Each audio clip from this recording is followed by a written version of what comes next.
ஓம் சக்தி, ஓம் ஆதிபரா சக்தி, ஓம் சக்தியே, மறுவூர் அரசியே, நல்லதே நினைப்போம், நல்லது மட்டுமே நினைப்போம். சக்தி வாக்கு பிள்ளைகளுக்கு இந்த ஆதி சக்தியின் ஆசீர்வாதம் என்றுமே முழுமையாக கிடைக்கும். என் அன்பு குழந்தையே, நீ எதற்காகவும் கவலை கொள்ளாதே. இன்னும் சற்று நேரம்தான். உன்னை கண்ணீர் சிந்த வைத்தவர்கள் உன் காலடியிலே வந்து மண்டியிட போகின்றார்கள். என் தங்கமே, அவர்களுக்கான தண்டனையை கொடுக்க நான் புறப்பட்டு விட்டேன். இனி உன் வாழ்க்கையில் எல்லாம் உனக்கு நல்லதாக மட்டுமே நடக்கப் போகின்றது. இதுவரை நீ கண்ணீர் சிந்திய நாட்கள் எல்லாம் மறைந்து இனி உன் வாழ்க்கையில் மகிழ்ச்சியும் சந்தோஷமும் நிறைந்து இருக்கப் போகின்றது. என் தங்கமே, உன் தாயானவள் இவை அனைத்தையும் செய்து முடிப்பேன் என்ற நம்பிக்கை என் மீது இருந்தால் மட்டும் நீ இதை கேள். என் அன்பு குழந்தையே, இன்று நீ மனமுடைந்து கண்ணீர் சிந்துகின்ற நிலைக்கு இருந்து கொண்டிருக்கிறாய். உன்னை இந்த நிலைக்கு ஆளாக்கியவர்களுக்கு தண்டனையை இந்த தாயானவள் கொடுப்பதற்காக சென்றிருந்தேன். எனக்கு முன்பாகவே இன்னொருவர் அவர்களுக்கு தண்டனையை கொடுத்து விட்டார். என் தங்கமே, அவர்கள் கொடுத்த தண்டனையை இவர்களால் இனி ஒரு நாளும் வாழ்க்கை முழுவதும் மீண்டு வர முடியாத அளவிற்கு கொடுமையானது. இவர்களால் இதை ஒரு நாளும் மறக்கவும் முடியாது. தான் செய்த தவறை நினைத்து நினைத்து எப்பொழுதுமே மனவேதனையில் இருந்து கொண்டே இருக்கின்ற அளவிற்கு அவர்களுக்கு சோதனைகள் வந்திருக்கின்றது. அப்படி என்ன சோதனைகள் இவர்கள் சந்தித்து இருப்பார்கள் என்றுதானே என் பிள்ளை நினைக்கிறாய்? என் தங்கமே, நிச்சயமாக அவர்கள் சந்தித்த சோதனை என்னவென்று உனக்கு சொல்கிறேன். அது மட்டும் அல்லாமல் உன்னை கண்ணீர் சிந்த வைத்தவர்கள் யார் என்றும் எதற்காக உன்னை கண்ணீர் சிந்த வைத்தார்கள் என்றும் உனக்கு நான் தெளிவாக சொல்லும் பொழுது நிச்சயமாக இந்த தாயானவள் இன்று உனக்கு கொண்டு வந்த செய்தி என்னவென்பதை நீ புரிந்து கொள்வாய். என் தங்கமே, பொதுவாகவே இங்கு சிலர் மனம் எப்படி தெரியுமா இருந்து கொண்டிருக்கிறது. நாம் ஒரு பெரிய பொறுப்பில் இருக்க வேண்டும் என்று ஆசைப்பட்டு அந்த பொறுப்பில் ஏற்கனவே இருந்து கொண்டிருப்பவரை எளிதாக தூக்கி வீச வேண்டும் என்றால் அவர்களினுடைய பழக்கத்தினோடு விளையாடி அவர்களை மற்றவர்கள் முன்னிலையில் கெட்டவர்களாக சித்தரித்து விடுவது. இதைதான் இவர்கள் கச்சிதமாக இப்பொழுது செய்து முடித்திருக்கிறார்கள். அதை செய்து முடித்ததோடு மட்டுமல்லாமல் அவர்களினுடைய எண்ணங்கள் எப்படிப்பட்டது தெரியுமா? மற்றவர்கள் முன்னிலையில் மேலும் மேலும் இவர்களை அவமானப்படுத்த வேண்டும். இந்த அவமானத்தை அவர்கள் வாழ்க்கை முழுவதும் மறக்க கூடாது. அது மட்டும் அல்லாமல் அவர்கள் வாழ்க்கையில் எத்தனை பிரச்சனைகள் வந்தாலும் அதோடு சேர்த்து இந்த பிரச்சனையையும் அவர்கள் அனுபவித்து வாழ்க்கையே வேண்டாம் என்று ஒதுங்கி ஓட வேண்டும் என்றுதான் அவர்களின் எண்ணம் இருக்கிறது. என் தங்கமே, இப்பேற்பட்ட எண்ணங்களை கொண்டவர்கள் ஒரு பொறுப்பை எடுத்து செய்யும் பொழுது தனக்கு கீழ் உள்ளவர்களை எப்படி நடத்துவார்கள் என்பதை தெய்வம் நிச்சயமாக புரிந்து கொள்ளும் அல்லவா? என் தங்கமே, இவர்கள் வேறு யாராகவோ இருக்கின்ற பட்சத்தில் நிச்சயமாக இவர்களுக்கு தண்டனையை கொடுத்தவர்களுக்கு அத்தனை கோபம் வந்திருக்காது. ஆனால் ஒரே குலத்தில் இருக்கின்ற பிள்ளைகள், ஒருவருக்கொருவர் சொந்த பந்த உறவுகள் மேற்பட்ட நிலையில் அவர்கள் அந்த துரோகத்தை செய்யும் பொழுது அதனால் அதிக கோபமடைந்து உன் தாயானவள் என்னை விட உன்னுடைய குலதெய்வம் தான் உன்னுடைய குலதெய்வம் அவர்களுக்கு கொடுத்த தண்டனை என்னவென்று உனக்கு இப்பொழுது நான் சொல்லி விடுகிறேன். என் தங்கமே, உன்னுடைய குலத்தில் இருந்து கொண்டே அவர்கள் செய்த வேலையை உன்னால் நிம்மதியாக குலதெய்வத்தின் கோயிலுக்கு கூட செல்ல முடியவில்லை. அங்கு சென்றால் மற்றவர்கள் முன்னிலையில் உன்னை பற்றி குசு குசு வென்று பேசுவது, அதாவது உனக்கு அது தெரிய வேண்டும் என்று நினைத்து கொண்டே பேசுவது. அப்படியானால் உன்னுடைய மனதிற்குள் இவர்கள் நம்மை பற்றி என்ன பேசி இருப்பார்கள் என்ற எண்ணம் மட்டும்தான் ஓடிக்கொண்டிருக்கும். மாறாக தெய்வத்தை கூட உன்னால் நிம்மதியாக அந்த நேரத்தில் வணங்க முடியாது அல்லவா? அப்பேற்பட்ட நிலையை உனக்கு அவர்கள் உருவாக்கி கொடுக்கத்தான் இத்தனை கஷ்டங்களையும் கொடுத்து கொண்டிருக்கிறார்கள். உன்னுடைய மனது நிம்மதியாக இருக்கக்கூடாது, நீ சந்தோஷமாக இருக்கக்கூடாது. எல்லாவற்றிற்கும் மேலாக நீ எந்த நேரமும் ஏதோ ஒரு கஷ்டத்திலும் கவலைகளிலும் இருந்து கொண்டே இருக்க வேண்டும். குலதெய்வத்தை தேடி நீ வரக்கூடாது. இந்த நிலையை இப்பொழுது அவர்கள் சாதித்திருக்கிறார்கள். நீ சில காலமாகவே உன்னுடைய குலதெய்வத்தை காண செல்லவில்லை. உன்னுடைய குலதெய்வ கோயிலுக்கு செல்வதற்கு உனக்கு மனதிற்கு மிகவும் சங்கடமாக இருக்கிறது. ஒரு புறம் உன்னுடைய மனது இவர்களுக்காகவெல்லாம் நாம் ஏன் நம்முடைய குலதெய்வத்தை காணாமல் இருக்க வேண்டும் என்று நினைத்தாலும் கூட ஒரு மனது இவர்கள் முன்னால் நின்று அவமானப்படுவதை விட போகாமல் இருப்பதே மேல் என்று நினைக்க சொல்கிறது. அது மட்டுமல்லாமல் குலதெய்வத்தின் முன்னிலையில் நம்மை வரவிடாமல் செய்த இவர்களை நம் குலதெய்வம் தண்டிக்கவில்லையே, நம்முடைய குலதெய்வம் அவர்களுக்கு எந்த தண்டனையையும் கொடுக்கவில்லையே என்று கூட உனக்கு உன்னுடைய குலதெய்வத்தின் மீது சிறு மனவருத்தம் இருக்கிறது. என்னுடைய குலதெய்வம், நீ ஏன் இத்தனை அமைதியாக இருந்து கொண்டிருக்கிறாய்? இவர்களை நீ கேள்வி கேட்க மாட்டாயா என்று அவர்களை நீ கேட்டாய் அல்லவா என் தங்கமே? ஆனால் அங்கே உன் குலதெய்வம் என்ன செய்தது என்று உனக்கு சொல்கிறேன். உன்னுடைய இந்த வேதனையை உன்னுடைய குலதெய்வம் நன்றாக புரிந்து கொண்டார்கள். அவர்கள் உனக்கு இது போன்ற துரோகத்தை செய்து குலதெய்வத்திடம் இருந்து பிரிக்க நினைத்தவர்களுக்கு மிக பெரிய தண்டனை ஒன்றை கொடுத்திருக்கிறார்கள். நீ அந்த குலதெய்வத்திற்கு இத்தனை நாளும் செய்த விஷயங்கள் அவர்கள் உன்னை வாழ்நாள் முழுவதும் ஆசீர்வதிக்க காத்து கொண்டிருக்கிறார்கள். குலதெய்வத்தின் மீது அன்பு கொண்ட உன்னை அவர்கள் ஒருபோதும் கைவிட நினைத்தது கிடையாது. அதற்கு அவர்கள் செய்த காரியம் என்னவென்று தெரிந்து கொண்டால் நிச்சயமாக என் குழந்தை, நீ மனதளவில் வியப்படைவாய். என் தங்கமே, உன்னுடைய வாழ்க்கையில் இது போன்று நடந்து கொள்வதற்கு துணிச்சல் ஒருவருக்கு இருக்கிறது என்றால் முதலில் அவர்களுக்கு குலதெய்வத்தின் மீது எந்த ஒரு பயமும் இல்லை. அவர்கள் குலதெய்வத்தை கற்சிலையாக நினைத்து விட்டார்கள். அல்லது தெய்வம் நாம் என்ன செய்தாலும் தலையாட்டும், நாம் என்ன சொன்னாலும் தலையாட்டும், நாம் தான் அவர்களுக்கு எல்லா பணிவிடைகளையும் செய்து கொண்டிருக்கிறோமே என்று நினைத்து விட்டார்கள் போல. எத்தனை பணிவிடைகளை விழுந்து விழுந்து செய்தாலும், எத்தனைதான் தெய்வத்திற்கு அள்ளி அள்ளி கொடுத்தாலும் அது போன்றவர்களுக்கு தெய்வம் ஒரு நாளும் எந்த விதமான ஆசிகளையும் வழங்காது. மாறாக உண்மையான அன்பும் உண்மையான பக்தியும் சுற்றி உள்ளவர்களின் மனதை வேதனைப்படுத்தாமல் இருப்பது. இது போன்றெல்லாம் யார் நடந்து கொள்கிறார்களோ அவர்களிடத்தில் மட்டும்தான் தெய்வம் அன்பாக இருக்கும் என்பதை புரிந்து கொள்ளவில்லை. அவர்கள் செய்த காரியத்தினால் இன்று உன் குலதெய்வம் நீ அடைந்த அத்தனை வேதனைகளையும் சேர்த்து வைத்து அவர்களுக்கு தண்டனையாக கொடுத்து விட்டார்கள்.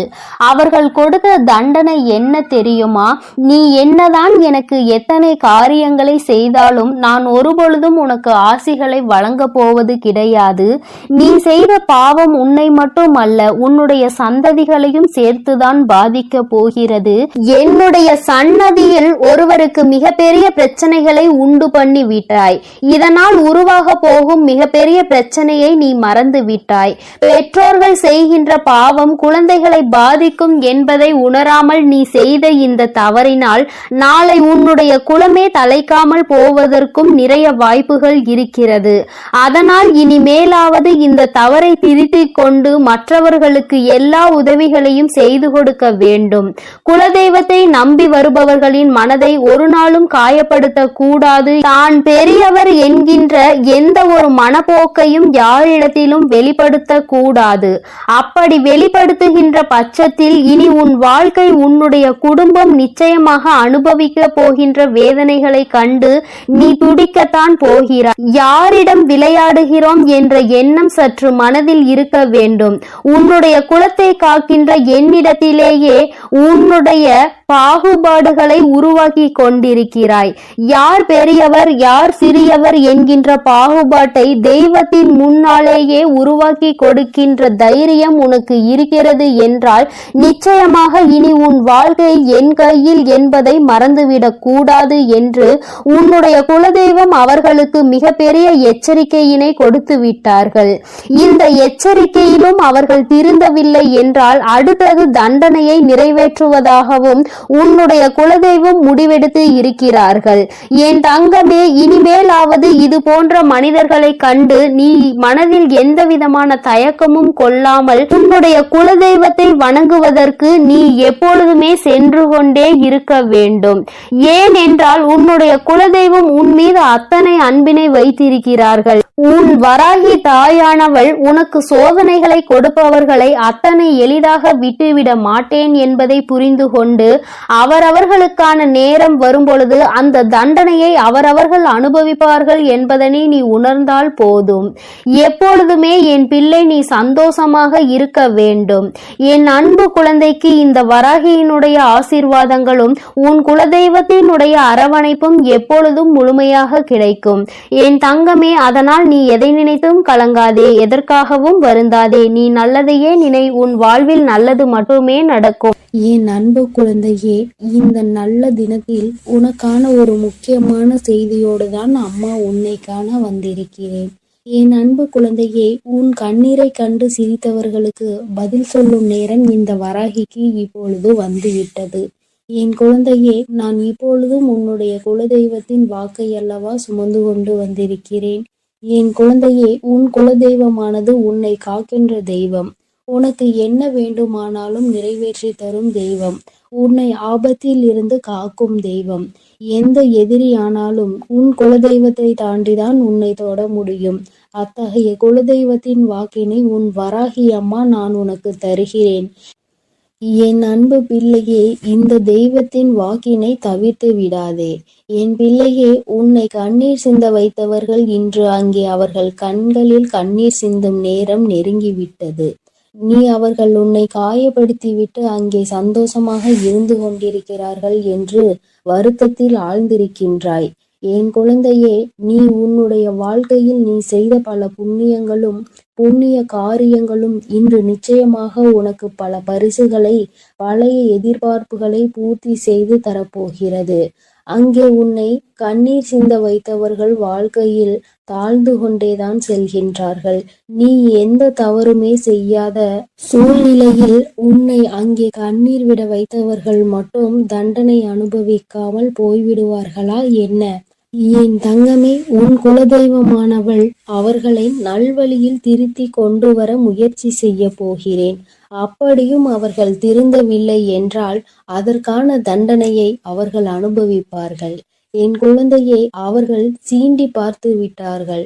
இனிமேல் அதனை பார்த்துவிட்டு அவர்களுக்கு தண்டனை வழங்காமல் இருக்க மாட்டேன். உனக்கு கஷ்டங்கள் வருவது சில சமயங்களில் உன்னை சுற்றி இருப்பவர்கள் எப்படிப்பட்டவர்கள் என்பதை உனக்கு உணர்த்துவதற்காகத்தான். என் குழந்தை, நீ உன்னை சுற்றி இருப்பவர்கள் எல்லாம் கண்மூடித்தனமாக நல்லவர்கள் என்று நம்பிக்கொண்டிருக்கிறாய். உனக்கு கஷ்டம் என்ற ஒன்று வரும்போதுதான் தெரியும் யாரால் உனக்கு உதவி செய்கிறார்கள், யாரெல்லாம் ஒதுங்கி நின்று உன் கஷ்டத்தை பார்த்து சந்தோஷப்படுகிறார்கள் என்பது. நீ அப்போதுதான் உணர்ந்து கொள்வாய். அவர்கள் என்ன வேண்டுமானாலும் செய்துவிட்டு போகட்டும். எந்த அளவிற்கு உனக்கு அவர்கள் தீமை செய்கிறார்களோ அதற்கேற்ற பலனை அவர்கள் அனுபவிப்பார்கள். என் குழந்தை, நீ அவர்கள் எத்தனை தீமைகளை உனக்கு செய்தாலும் நீ பிறருக்கு நன்மைகளை மட்டும் செய்ய வேண்டும். அப்போதுதான் உன்னுடைய இதயமானது தூய்மையாக இருக்கும். தூய்மையான இதயத்தில்தான் உன் வராகி அம்மாவும் உன் குலதெய்வமும் குடியிருக்க முடியும்.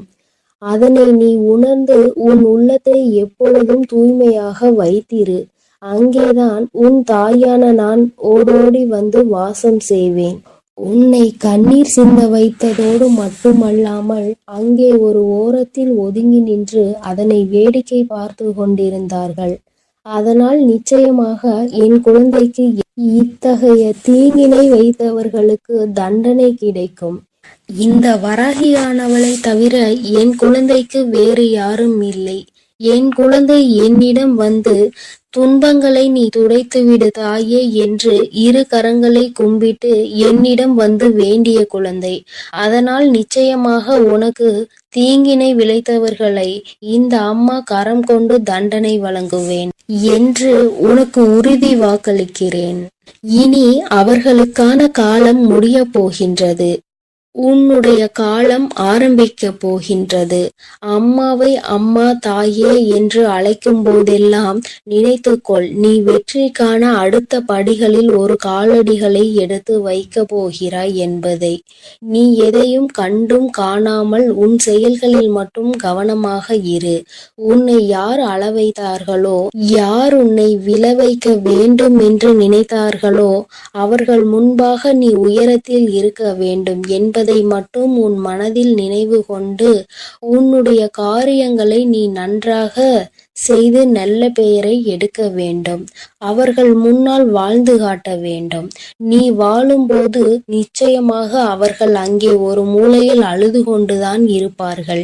உனக்கு அவர்கள் கொடுத்த கஷ்டத்தினை அவர்கள் இன்னொருவர் மூலமாக நிச்சயமாக அனுபவிப்பார்கள். அவரவர் செய்கின்ற கர்ம பலனை அவரவர் இப்பொழுதெல்லாம் அன்றே அனுபவித்து விடுகிறார்கள். அதற்காக அவர்கள் நீண்ட காலம் காத்திருக்க வேண்டிய அவசியம் இல்லை. என் தங்கமே, நீ அங்கே பிறர் மீது உண்மையான அன்பினை காட்டுவதற்கு பரிசாக பல அவமானங்களை சந்தித்து விட்டாய். நீ ஒவ்வொரு முறை உனக்கு அவமானம் ஏற்படும் போதும் உங்கள் மேல் நான் வைத்திருக்கும் உண்மையான அன்பிற்கு எனக்கு கிடைத்த பரிசு இந்த அவமானம் மட்டும்தான் என்று நீ நினைக்கின்றாய்.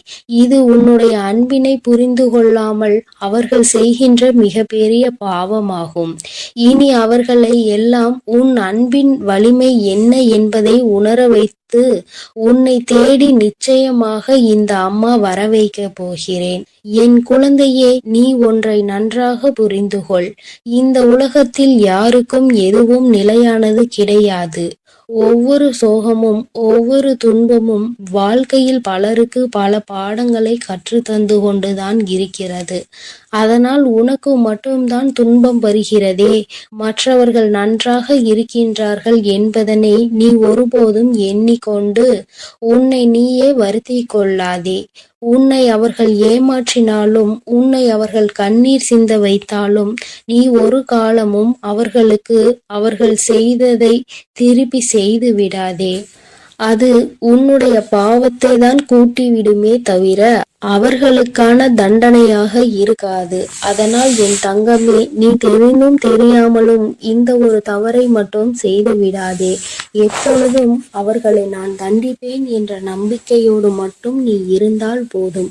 உன் குலத்தை காக்கும் தெய்வத்திற்கு உன்னை காப்பதற்கு எவ்வளவு நேரமாகிவிடும். அதனால் என் தங்கமே, நீ பொறுமையோடு இரு. அவர்களை எல்லாம் நான் பார்த்து கொள்கிறேன்.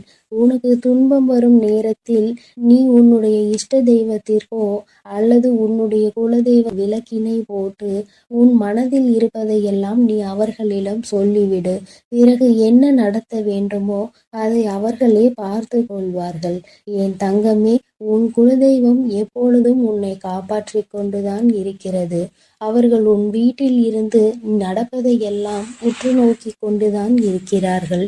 தகுந்த நேரம் வரும்பொழுது அதற்கான தண்டனையை அவர்கள் தாமதிக்காமல் வழங்கி விடுவார்கள். இந்த சுயநலமான உலகத்தில் உன்னை இப்படி தனியாக தவிக்க விட்டு விட்டார்களே என்று அவர்கள் உன்னை நினைத்து வருந்து கொண்டிருக்கிறார்கள். என் தங்கமே, அதனால் நீ தைரியத்தோடு இரு. உனக்கான வேலைகளை அவர்கள் சிறப்பாக அங்கே செய்து கொண்டிருக்கிறார்கள். உனக்கான நன்மை நிச்சயம் உன் வீடு தேடி வரும். இனி வரும் காலங்களில் எல்லாம் உனக்கான வெற்றியை மட்டுமே நீ அடைய போகிறாய். அதற்கு நீ முழு முயற்சியுடனும் உண்மையான மனதுடனும் உனது செயல்களை மட்டும் நீ செய்து கொண்டே இருந்தால் போதும் தங்கமே. நிச்சயமாக உனக்கு அதில் வெற்றியை அள்ளித்தர நாங்கள் காத்து கொண்டிருக்கிறோம். என் தங்கமே, உன்னுடைய வாழ்க்கையையும் உன்னையும் வழிநடத்தி செல்ல வேண்டியது உன்னுடைய துன்பங்களையும் சோகங்களையும் துயரங்களையும் கவலைகளையும் அழித்து உனக்கு அதை மனமகிழ்ச்சியான வாழ்க்கையாக மாற்றி தர வேண்டியதும் என்னுடைய மற்றும் உன்னுடைய குலதெய்வத்தின் கடமையாக இருக்கிறது. அதனால் அதையெல்லாம் நாங்கள் பார்த்து கொள்கிறோம். நீ எதற்காகவும் கலங்காமல் மன தைரியத்தோடும் மன பலத்தோடும் எங்களை நீ பூஜை செய்து கொண்டே இரு தங்கமே. உனக்கான எல்லாவற்றையும் உன் கரங்களில் கொண்டு வந்து நாங்களே கொடுத்து விடுகிறோம்.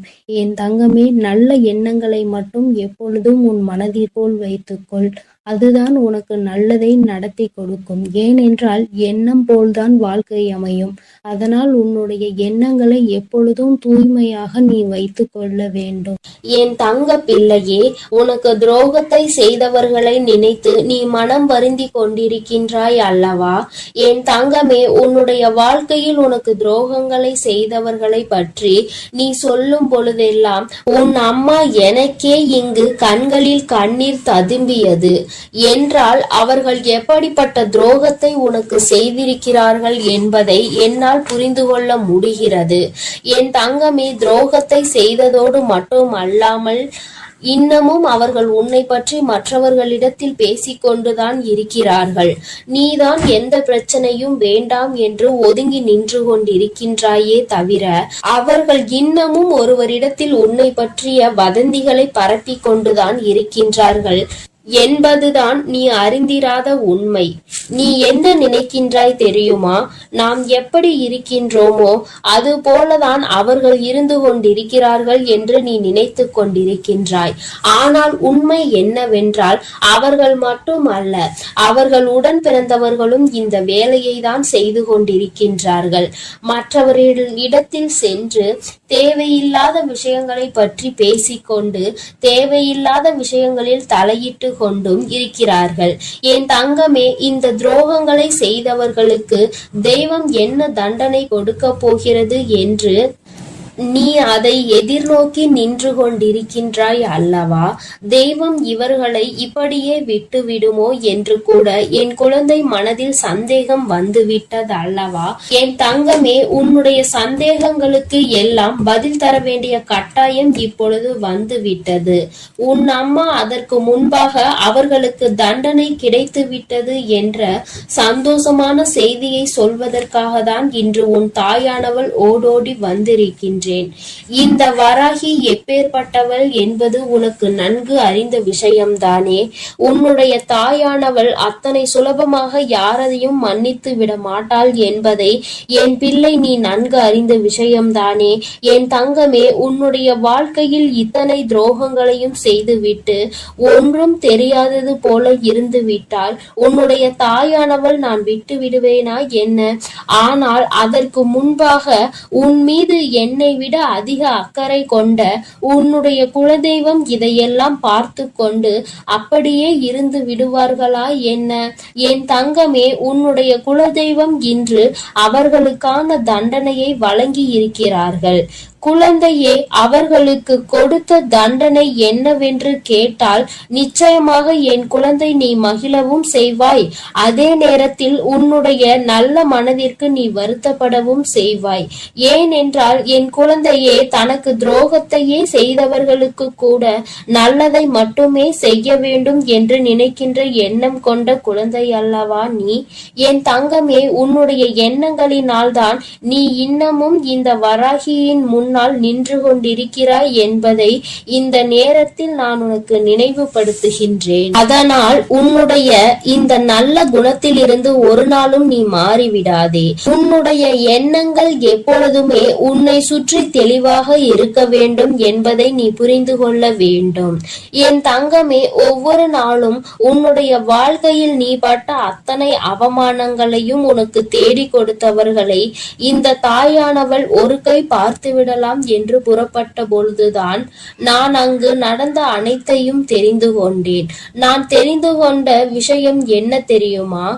உன்னுடைய குலதெய்வம் அவர்களை சந்திக்க சென்றிருக்கிறார்கள் என்பதுதான். அவர்களினுடைய குடும்பத்தின் நிலையையும் நான் அப்பொழுதுதான் புரிந்து கொண்டேன். எல்லோருமே ஏதோ ஒரு வாழ்க்கையை வாழ்ந்து கொண்டிருக்கின்றார்களே தவிர யாருக்குமே மனதில் நிம்மதி இல்லை. அதற்கு காரணம் என்னவென்று நானும் ஆராய்ந்து பார்த்தேன். நாம் அல்லவா அவர்களுக்கு தண்டனையை கொடுக்க வேண்டும் என்று புறப்பட்டு வந்தோம். இங்கே வந்து பார்த்தால் அவர்கள் ஏற்கனவே ஏற்கனவே தண்டனையை பெற்று வாழ்க்கையில் நல்ல நிலையில் இல்லாமல் வேதனைப்பட்டு கொண்டிருக்கிறார்களே என்று எனக்கு தோன்றியது.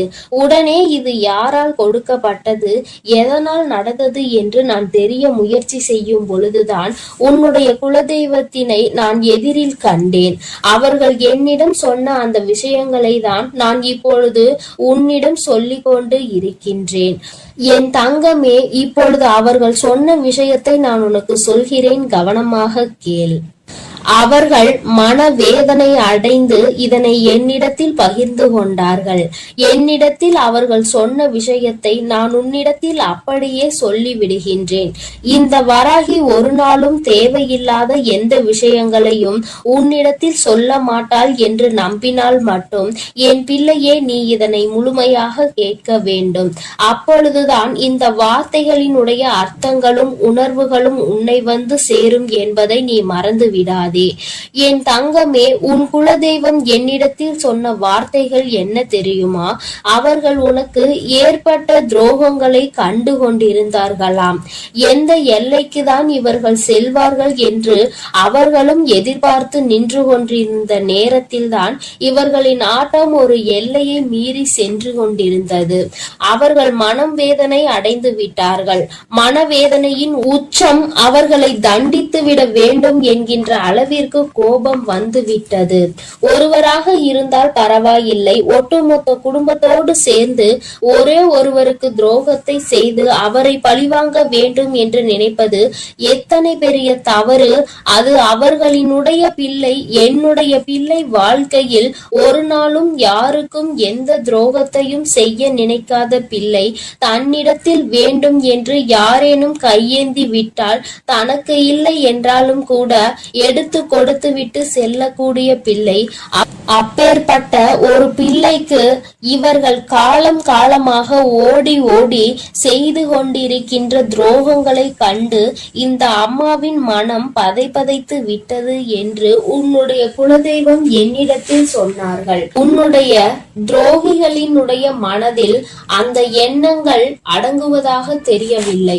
அதனால் உடனடியாக இவர்களுக்கு தண்டனையை கொடுத்துவிட வேண்டும் என்று முடிவு செய்து அவர்கள் கொடுத்த தண்டனை என்ன தெரியுமா?